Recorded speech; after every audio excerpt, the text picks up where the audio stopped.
Hello friends, astrology a way to reality channel में एक बार फिर से आपका स्वागत है।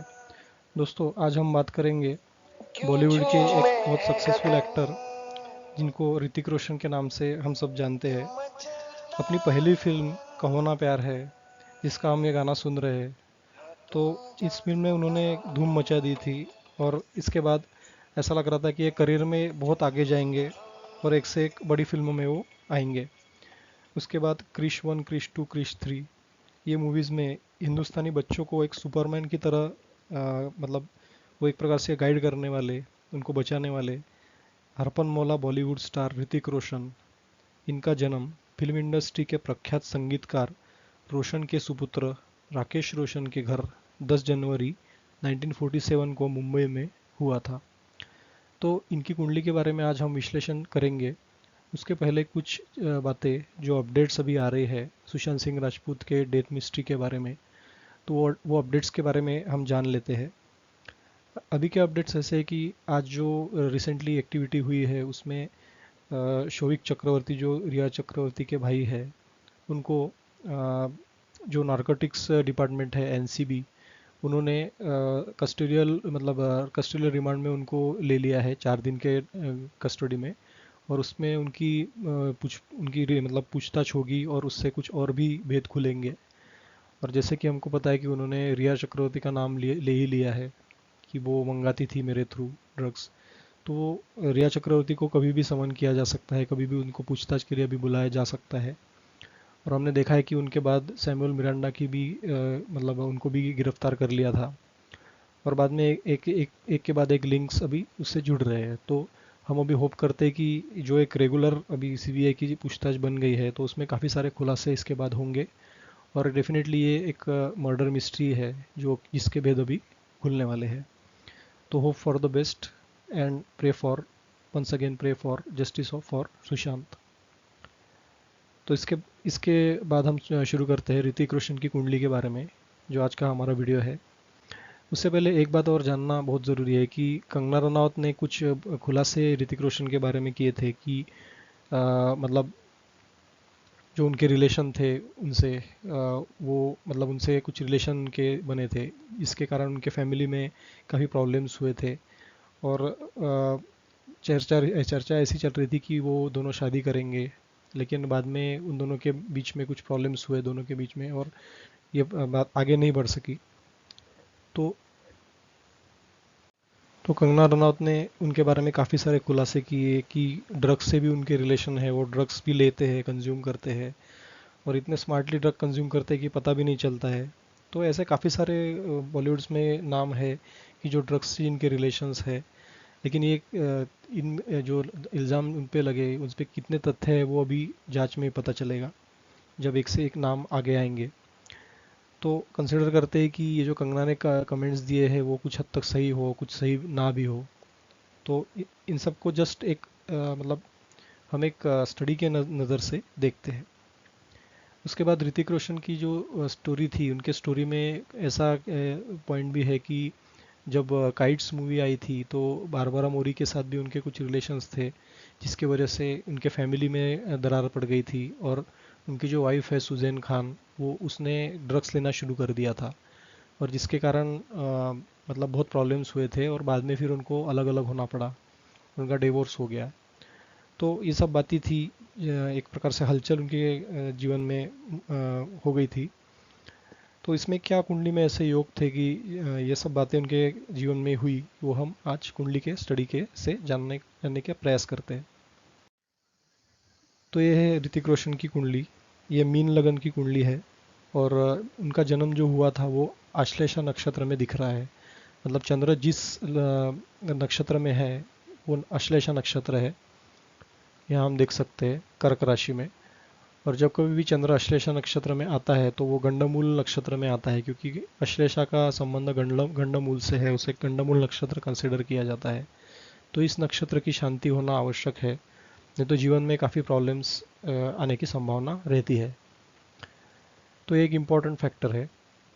उसके बाद हम देखेंगे कि इनकी जन्म कुंडली में लग्नेश बृहस्पति दशमेश होकर नीच के लाभ स्थान में अष्टमेश शुक्र के साथ युति करके बैठा है।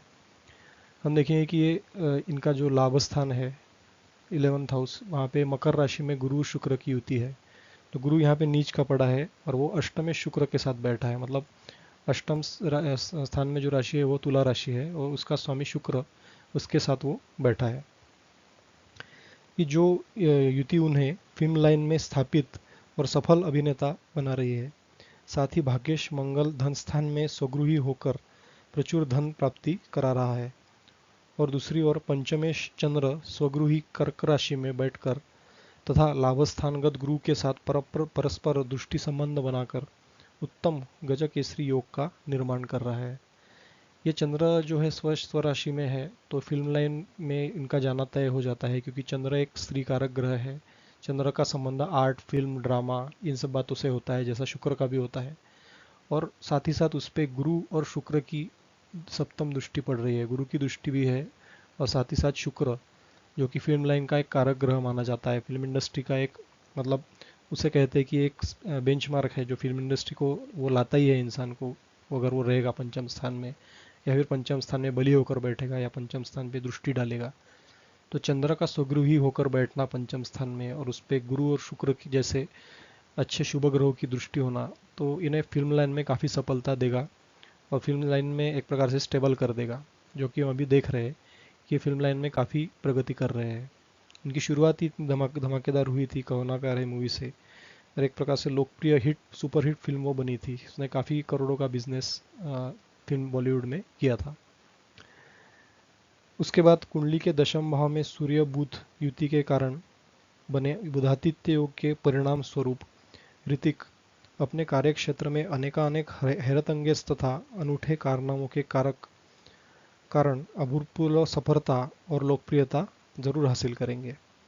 साथ ही साथ सप्तमेश बुध की राहु और सूर्य से दशम भावस्थ युति इन्हें उत्तम जीवन साथी के साथ साथ ससुराल पक्ष से भी अत्यधिक लाभ कराती दिख रही है।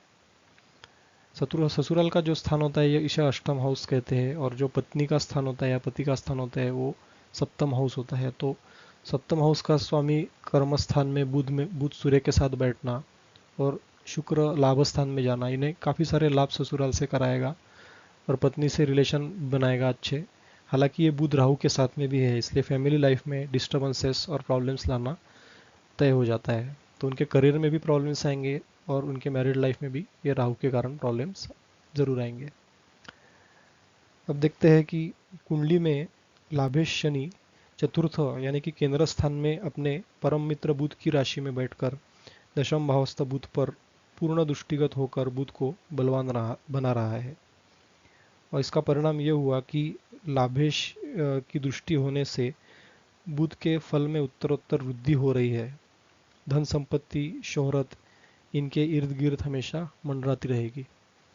जैसे कि हम देख रहे हैं कि चतुर्थ भाव में शनि बुध के राशि में बैठा हुआ है, ये बुध के राशि में बैठा है जो कि मित्र राशि में है, और साथ ही साथ बुध पर दृष्टि भी डाल रहा है, और साथ ही साथ ये लाभेश होकर यहाँ पे बैठा हुआ है। तो लाभेश का यहाँ पे चतुर्थ स्थान में होना है बहुत अच्छी बात होती है। प्रॉपर्टी के रिलेटेड, गवर्नमेंट के रिलेटेड, माता सुख या फिर वाहन सुख के रिलेटेड ये काफ़ी अच्छे योग बनाता है। और केतु वहाँ पे है तो ये स्थायी योग बन जाते हैं, क्योंकि केतु स्टेबिलिटी देने वाला इसमें साबित हो रहा है। हालांकि शनि और केतु की युति इतनी अच्छी मानी नहीं जाएगी, इसमें काफ़ी प्रॉब्लम्स भी वो लाए गए सुख स्थान में।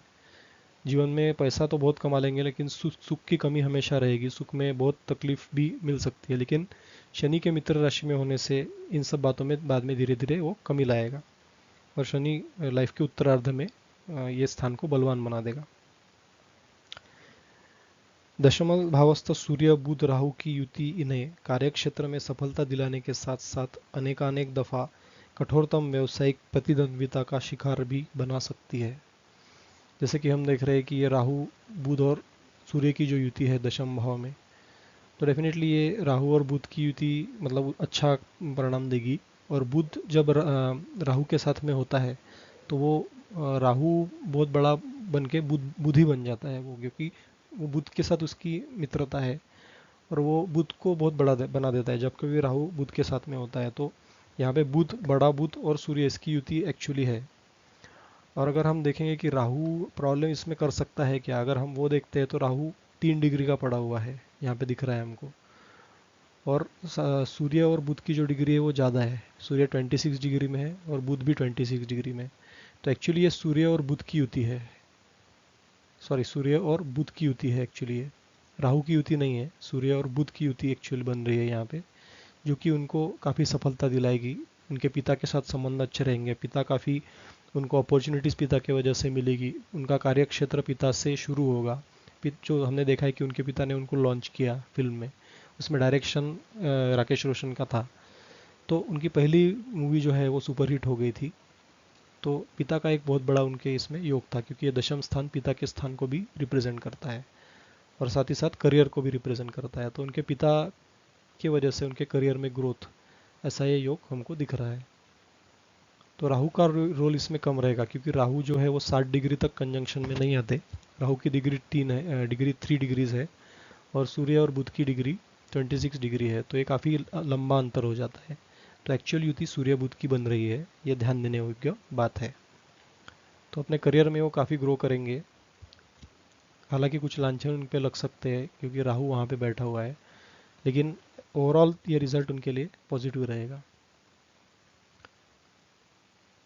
लेकिन सबसे एक निगेटिव योग इनके कुंडली में एक ही है कि जो मीन इनका लग्न है और इनका जो कर्म स्थान का जो स्वामी है गुरु, वो नीच का होकर लाभ स्थान में बैठा है। तो ये नीच का होने की वजह से इनको बुरी आदतों का वो संगत कराता है।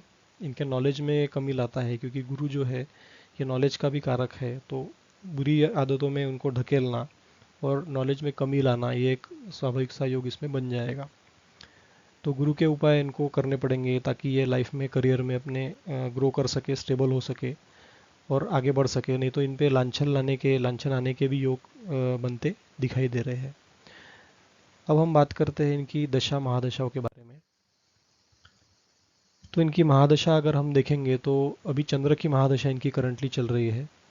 2090 तक सूर्य की महादशा थी, जिसके वजह से करियर में बैठे सूर्य ने इनको काफ़ी करियर में ग्रोथ दिलाई। 2019 तक अच्छी अच्छी मूवीज़ उन्होंने बनाई, जैसे कि अभी रिसेंटली वॉर मूवी थी तो वो काफ़ी सुपरहिट रही। और उसके पहले भी काफ़ी अच्छी मूवीज़ उन्होंने दी है। क्रिश मूवी थी, क्रिश 1, क्रिश 2, क्रिश 3, कोई मिल गया। तो ये सब अच्छी अच्छी मूवीज़, जो शुक्र की महादशा भी 2013 तक थी, तो इनका पीरियड बहुत अच्छा था 2013 तक। उसके बाद 2019 तक सूर्य ने उनको काफ़ी ग्रोथ दिलाई। तो इनकी दशा महादशाओं का अच्छा होना ये कहीं ना कहीं इसका सूचक है अभी तक के इनके करियर में। लेकिन अभी चंद्र की दशा इनकी चल रही है और वो 2019 तक 29 तक चलेगी, मतलब अभी 10 साल और है। तो अगर उन पे कोई झूठे आरोप या लांछन लगते भी है तो भी चंद्र के वजह से वो धीरे धीरे कम होंगे, क्योंकि चंद्र अपने पंचम स्थान में स्वगृही होकर बैठा है, वो स्ट्रांग है। और करियर में उनके, फिल्म लाइन में उनका करियर अच्छा ही रहेगा। जो भी कुछ लांछन आएंगे वो राहु की वजह से आएंगे, क्योंकि चंद्र में अभी उनका राहु की प्रत्यंतर दशा और राहु की अंतरदशा चल रही है। तो ये उनके लिए थोड़ा सा लांछन लाने योग्य बात है। तो करियर में उनके ऊपर लांछन आएंगे, ज़रूर आएंगे। और ये स्थिति बनी रहेगी 2022 तक, 8 जनवरी 2022 तक ये स्थिति बनी रहेगी। तो अभी हम करंटली देख ही रहे हैं कि कंगना रनावत ने काफ़ी सारे इल्ज़ाम उन पर लगाए हैं। काफ़ी सारे संगीन इल्ज़ाम, जैसे वो चुप चुप के ड्रग्स भी लेते थे, ऐसे भी इल्ज़ाम उन्होंने लगाए हैं। तो ये तो पुलिस जांच करेगी अभी, लेकिन इसमें कितनी सच्चाई है। लेकिन इन पे लगने के, ये जो लांछन लगने के योग है, ये चंद्र में राहु के वजह से बन रहे हैं। क्योंकि राहु जब भी चंद्रमा के साथ आएगा तो उसको ज़रूर ग्रहण लगाएगा। तो चंद्रमा कितना भी स्ट्रांग रहने दो, जब भी राहु उसके साथ में आएगा तो चंद्र को खराब करने का काम करेगा। इसलिए उनको 2022 तक सचेत रहने की ज़रूरत है। उसके बाद धीरे धीरे जब चंद्र में राहु के बाद गुरु की अंतरदशा प्रत्यंतर दशा आएगी तो हालात सुधरेंगे, उनकी करियर में और ग्रोथ बढ़ेगी, उनका नाम, मान सम्मान, नाम सब बढ़ेगा और उन पे जो झूठे लांछन लगे हैं वो भी मिट जाएंगे। लेकिन 2022 तक उनको सचेत रहने की सलाह दी जाती है। उसके बाद चंद्र की महादशा के बाद मंगल की महादशा उनकी चलेगी 2019 के बाद, जो कि मंगल उनका द्वितीय स्थान में मेष राशि में बैठा है। तो उनकी वाणी को काफ़ी स्पष्ट बनाएगा। हालांकि थोड़ी सी उग्रता वो वाणी में ज़रूर लाएगा, लेकिन उनके भाग्य को भी बढ़ाएगा, क्योंकि नवम स्थान में जो वृश्चिक राशि है उसको, उसका स्वामी भी मंगल ही है, जो कि अपने ही राशि में स्ट्रांग होकर बैठा हुआ है। तो 2036 तक उनकी ग्रोथ ही दिख रही है। बाद में जो 20 साल की राहु की दशा होगी उसमें उनको बच के रहना पड़ेगा। उनकी मान सम्मान ख्याति इनमें कमी आ जाएगी। हो सकता है कि वो पॉपुलैरिटी उनकी कम हो जाए और बाद में वो फिल्म लाइन को अलविदा भी कह दे। तो ये राहु की दशा उनके लिए काफ़ी चैलेंजिंग सिद्ध होगी। लेकिन 2036 तक उनकी ग्रोथ ही दिखाई दे रही है और उनका अच्छा पीरियड 2036 तक ओवरऑल है। तो ये थी जानकारी ऋतिक रोशन के कुंडली के बारे में, और साथ ही साथ उन पे जो झूठे आरोप या फिर उनके जो आरोप प्रत्यारोप हो रहे हैं अभी, तो उसका कारण क्या है वो भी हमने जाना। होपफुली ये वीडियो आपको पसंद आया होगा, तो उसे लाइक ज़रूर कीजिए, चैनल को सब्सक्राइब करना ना भूलिए और बेल आइकॉन भी प्रेस कर दीजिए ताकि हमारे रेगुलर वीडियोस के अपडेट्स आपको मिलते रहे। Thank you very much.